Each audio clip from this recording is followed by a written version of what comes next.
Qu'est-ce qu'un député ? Les élèves de CM2 de l'école Anne Dacier à Angers ont directement pu poser la question à l'un d'entre eux, Philippe Bolo. Venu dans le cadre de l'opération du Parlement des enfants à laquelle cette classe est inscrite, le député a expliqué son rôle et plus largement la vie parlementaire. Les travaux, l'emploi du temps, la production de lois, des connaissances utiles pour que ces élèves rédigent ensuite eux-mêmes une proposition de loi sur un thème spécifique.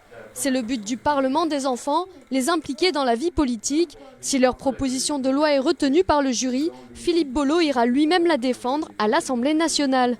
Et si c'est voté, votre proposition de loi rentrera dans la loi française et vous aurez contribué à l'écrire. Le cadre du Parlement des enfants permet de faire découvrir autant l'aspect de production de loi qu'un sujet retenu.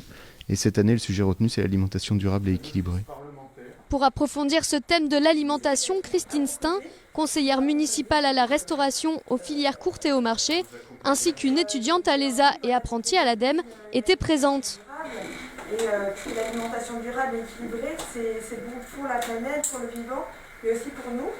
Parler aux enfants d'alimentation durable et équilibrée, on va dire j'ai tout de suite sauté sur l'occasion car c'est un sujet qui me passionne et également mon apprentissage de 3 ans à l'ADEME se déroule tout autour de cette thématique qu'est l'alimentation durable. Cette année, le sujet est vaste, c'est-à-dire que l'alimentation durable et équilibrée, c'est de multiples considérations. On peut parler de la biodiversité, on peut parler des déchets, on peut parler de l'équilibre alimentaire.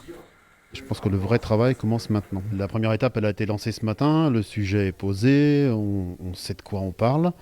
Il va falloir faire des choix et pouvoir aussi écrire une loi qui soit applicable et à la taille des enfants.